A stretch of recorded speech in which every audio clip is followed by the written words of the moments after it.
Okay, what is going on, YouTube in general, and you Joe fans specifically? This is Nicholas, also known as In Like Flint. I had tried to post my first initial vehicle. Oh my God, my first initial video about a vehicle would have been this right here, the 1982 Ram Rapid Fire motorcycle. And you know what happened? It went on for 2 hours and 45 minutes, and it's taken forever to try and edit it or upload it. So I'm going to just do a quick one here just to recap a couple of things, and maybe I will get that up at some point. That's what she said, or he said. And you can see here, this second RAM, that was the whole point of the whole video. I had stripped all of these, the previous decals off and put on these new Toy Hacks ones. And this one does not have a kickstand, so I leave the sidecar on, obviously, for stability. I actually hot glued it in place because this thing is notoriously wobbly and rickety. And if you look at this thing cross-eyed, the sidecar will fall off. And if you don't have a little kickstand on there, like nature intended, it's just going to topple over. It'll topple over anyway.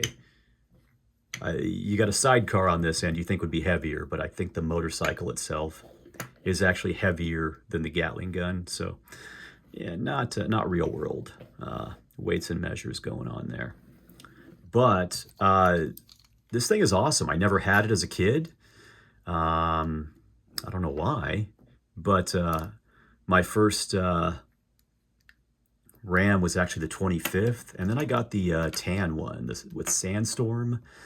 I love this one at first, especially after I chopped the, what you call it, handlebars off. I never knew, again, because I never had this, that the whole reason they didn't put anything on there was just because with the straight arm figures that were out at the time, all you could do was just, bend their elbows. And when you put them on this, all you're doing is kind of getting their feet situated between these tabs or flat pegs that stick out. And then you're just inserting his fists. He's fisting that like that. Now, kind of like Brad Turner on the Condor, it works. From Mask. So who's supposed to be driving this thing? Who's supposed to be on here? Your mom. Rock and Roll in the comic, Breaker on the commercial and the card art or box art. And there's pros and cons for doing either. I mean, you can put anybody you want on here. Stalker looks awesome as well, because Stalker was, weaponized the frickin' thing in the original G.I. Joe miniseries. So we'll just put him on there for right now. He actually looks better on the original. That light green looks really good. I don't like the 25th one as much now. He's going to fall off. I liked it initially when that was all I had, because it's got this sculpted clear plastic here and here instead of a sticker. This is actually from Toy Hacks. These are replacement stickers, but everything else on here is what would have came with the original decal sheet, except for that. Oh, and except for, let's look at that really quick. Names. And ideally, you would want to put these on the fairing, almost like the edge of a cockpit canopy on a jet. But for this one, I was going more for the original decal placement. and there wasn't really any room to put those on there. I mean, I guess I could have went here. Maybe I'll try that later, but I kind of didn't. I think I test fit a couple and didn't like it. And so, whatever. You got something additional in that military stenciling on the side here that looks kind of cool. Doesn't make any sense. No, but it's extra stickers. I don't care. And when you look at this other one, I just went with Stalker and Grunt just to have some difference. Now, one thing that happens on this thing, this likes to crack. It gets stress marks. I hit it with a hairdryer. Sometimes that will get the stress marks out and enable you to kind of push things back together. But I'm probably going to need to put some plastic weld on there, and I don't want to mess with it right now. I mainly wanted to display one of these without the sidecar anyway, so I'm not gonna, this will stay on, but since it's a little rickety, it's gonna keep working that around and possibly make that crack worse. So I'm pretty much gonna display this without it right now anyway, and then I'll try shoring that up later on. But I wanted to have one to display without the sidecar. Anyway, let's focus here. Focus, people. There we go. And same thing on this one. It's got two pegs instead of a peg and a flat tab, but I think it started getting stress marks. Yep, started getting stress marks as well. So it's just not a great design. But that's okay. It still looks cool. Let's focus. Hopefully I notice when it's doing that. Hi. You can see here that the Death Star orbiting the forest moon of Endor. Yeah, wrong franchise. You can see I put a visor on Rock and Roll because safety. Does he want bugs in his eyes? No. No. And again, straight arm figures kind of suck. I'm going to collect them anyway just to get everybody and to further honor the original 13. I want both versions of them as I find them in good shape. If I don't find them, I'm not going to lose any sleep over it. I've got everybody in swivel arm, and that right there made me happy. That was a grand accomplishment for me and my person. If I continue to get straight arm, great. That way when I do videos for certain characters or figures, I will have every version of them, and that will make my OCD happy.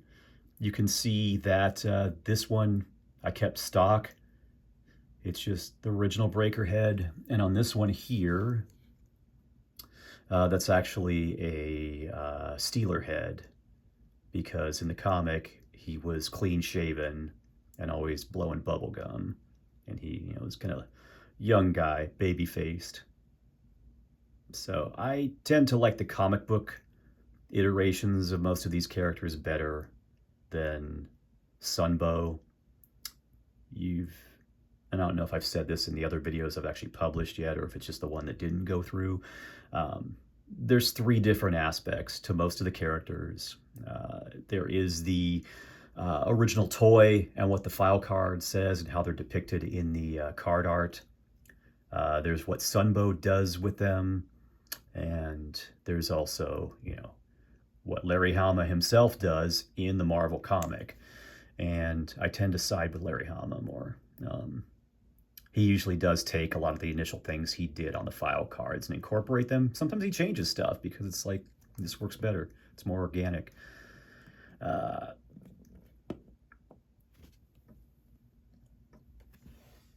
So putting a swivel arm figure on here, obviously it's pretty much the same. You just have a little bit more range of motion.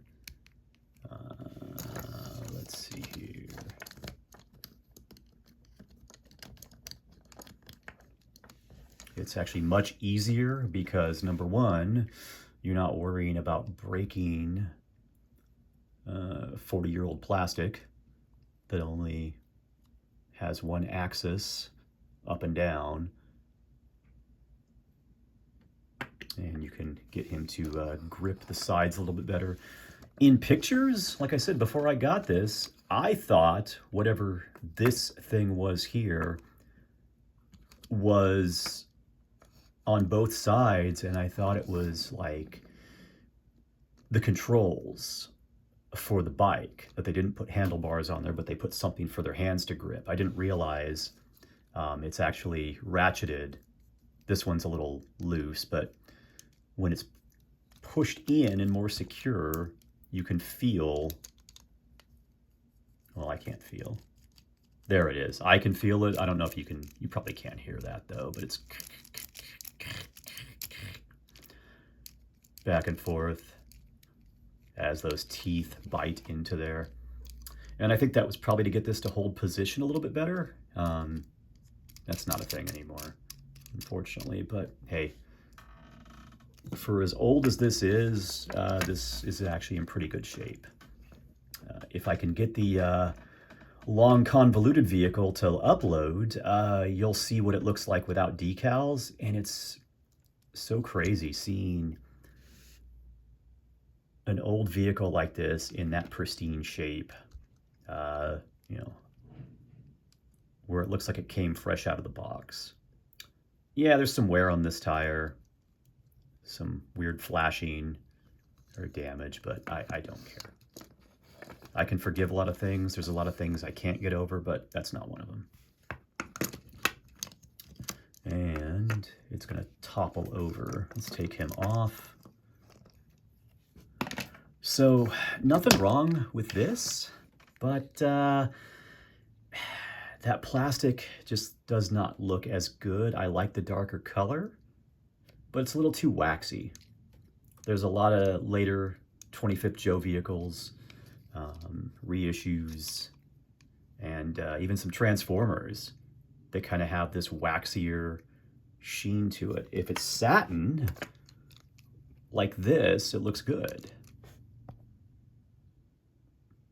You can't focus? We can't focus here? Let's zoom out a little bit. No, that's zooming in. Let's zoom out. At some point, I'll start editing these and actually have everything will be wipes, star wipes between scenes. That'll class it up a little bit. But again, this looks perfect. And if you look at the 82 Vamp, the color is pretty much, I think this is a tiny, tiny bit lighter. That was the other video I tried to post, was the Vamps, plural. Every version of the Vamp that I have, all crammed into one video because it's special to me. It was my first vehicle. And that didn't work out either because I had to be a smart ass and go, okay, I'm gonna make this video 2 hours and 45 minutes as well. And then, haha, came back to bite me. Too big to upload. I mean, it'll probably upload, but every time I do something with my phone, it upsets it. It throws a tantrum and doesn't want to upload. So I'll probably just go through and chop those up, edit them a little bit, edit them down. But again, this is an awesome vehicle. It's been there since the beginning. I wish it had gotten a little bit more airtime before it got replaced with a Silver Mirage. Silver Mirage looks awesome. It's silver. It's silver, all right. But is it really a military vehicle?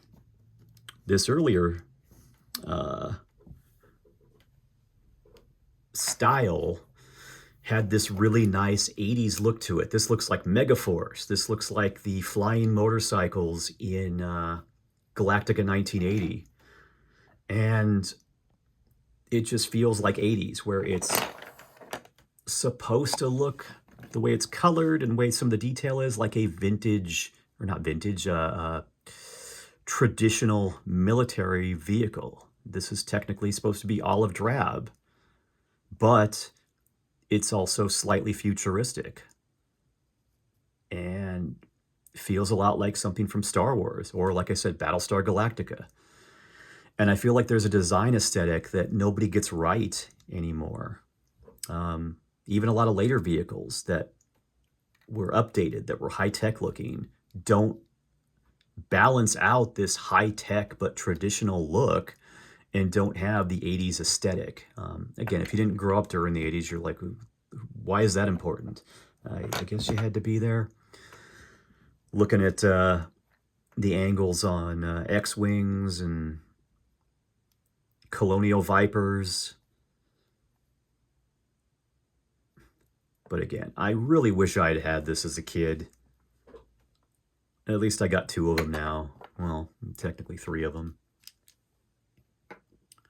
So it came out in 1982. It looks like, as I'm reading from yojo.com, it was still sold in 1983, but it was discontinued in 1984. I don't know if this was offered for mail away. I don't think it was. Now, I should do more research for stuff like this prior to actually doing this, but I'm on my lunch break, and I just decided, okay, let's get this out there. Because the only way I'm going to learn how to do this faster and better is to keep doing it. And I've been wanting to do this for the last 5 years, and I didn't. I kept putting it off, and because, you know, new equals scary or something. I don't know. But now once I started doing it, I'm like, oh, this is fun. I mean, to me, it's fun. To you, it may just sound like some 51-year-old babbling about, I got this toy and it looks like this and this is what I do with it. Look at it. Look at it shine. It's pretty like. And maybe you're not getting as much value for your dollar as you could. But again, hopefully, as I do this more, these are going to get better and better. They're going to be more intricate and go in, have structure to them.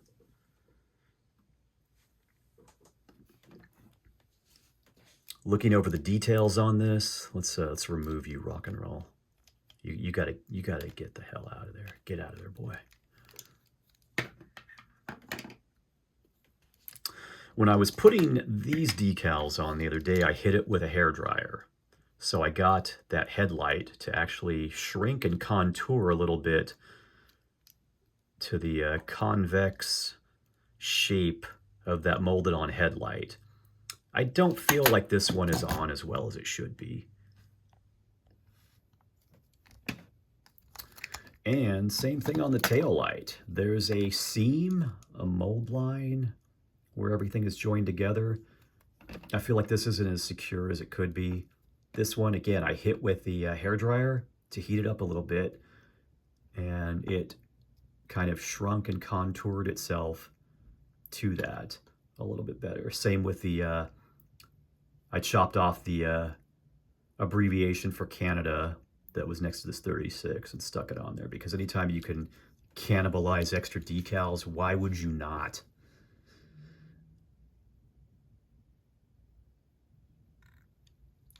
But I kind of feel like Toy Hacks' stickers are superior to the originals. They've got this really nice look to them. And maybe I'm just biased because by the time I get some of these, you know, the stickers are old and faded and have, you know, hair and dirt stuck to them. But I don't know, I really like the way these look.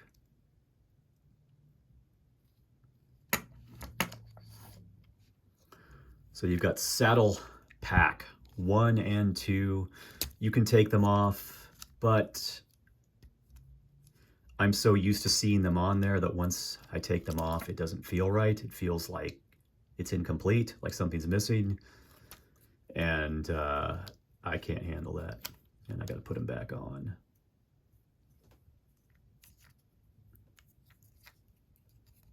So the part is exactly the same. The only difference would be if you were buying this, what number is on the sticker. Is it 1 or 2? Do you have 2 1s, 2 2s, no sticker at all? It's the same mold. It doesn't matter.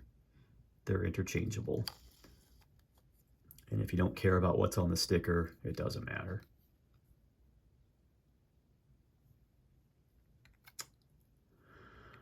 The one thing I did like about the 25th was this being molded in a different color and being able to spin. But I don't like it being in this flat, kind of dry, matte gray, as opposed to this waxier green plastic that's on the rest of it. So it doesn't feel as cohesive to me.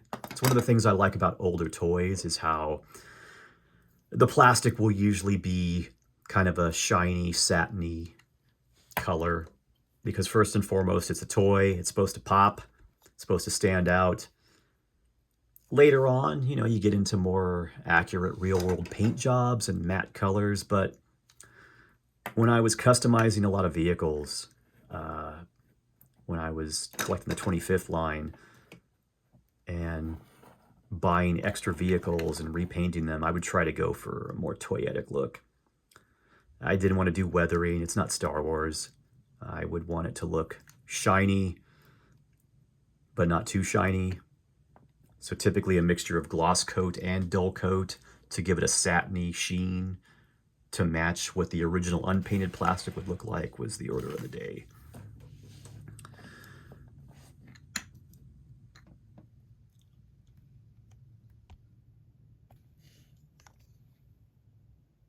So it's a simple little vehicle, but it's awesome. And one of my favorite things about the Joe line and Star Wars to a certain extent with the mini rigs is you had a lot of these lower price point vehicles that you could get that don't take up a lot of space, don't cost a lot of money. Maybe you can only fit 1 or 2 figures on them, but they looked awesome. And it just added to the lore. Oh no. Let's move the vamp out of the way. Let's zoom in.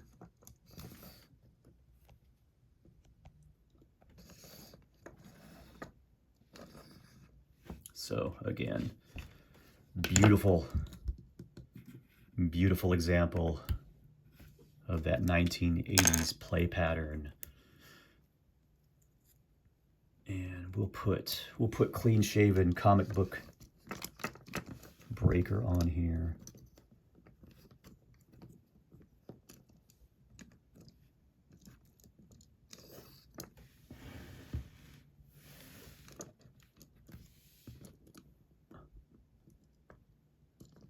Don't shoot that thing at me.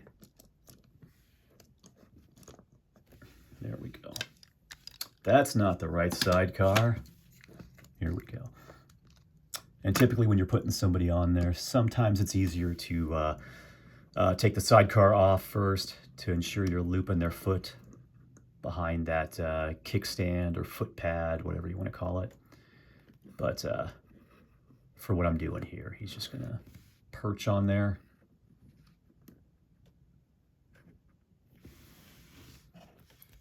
You can cram another figure on there, but it always looks a little funny. You know, if you were going to put Snake Eyes and Scarlet on there, that's one thing.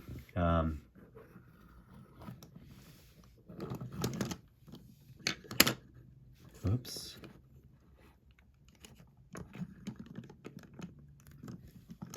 Come on. It's common courtesy to give a reach around, Stalker. You know this.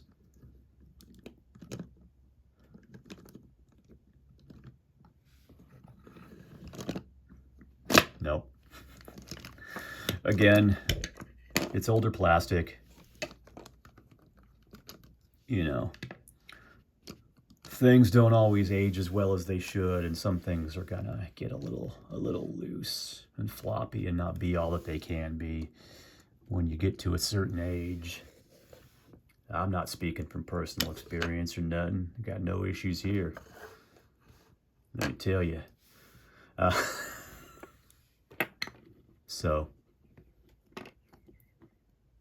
this notion of getting multiples of the same vehicle didn't really take off with me until I had to buy symmetry vehicles for displays, like have 2 TIE fighters and 2 TIE bombers and 2 Imperial shuttles on either end of the display on a shelf. And then with a lot of G.I. Joe vehicles, let me swing you over here for a moment. Actually, let me put the Vamp back. And I'll show off what I have in front of the 83 Headquarters Command Center. Obviously, it's going to be missing a couple of figures because they're up here on the desk. Let's go around. Let's zoom out.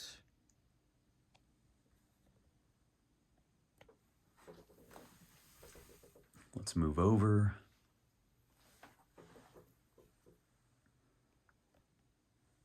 So this is 3 IKEA tables shoved together with a red sheet over them and hiding 7 comic book boxes under there right now. But this gives you an idea. I need another mountain howitzer, obviously. The 2 Rams are usually on either end, obviously. 2 mobile missile systems, 2 flaks. 2 Howls. 2 watchtowers. Oh, well, also, I guess I'll go over this really quick. We've got 2 helipads. And perversely, I've got the Dragonfly perched up here. And I've got 2 extra vehicle bays to expand this out. I almost want to get 2 more to extend it out a little bit further. Right now, this will perch on there, no problem. It's long enough, that the skids are long enough to reach across, but I've got the hatch covers from the file card storage bins set up on there temporarily, just to see how it would look. I'm actually going to get a 3rd helipad, maybe today, for my friend Josh, who owns Time Bomb Collectibles. He's awesome. Go check him out. And here's another little preview. More on that later. Here's yet another preview. And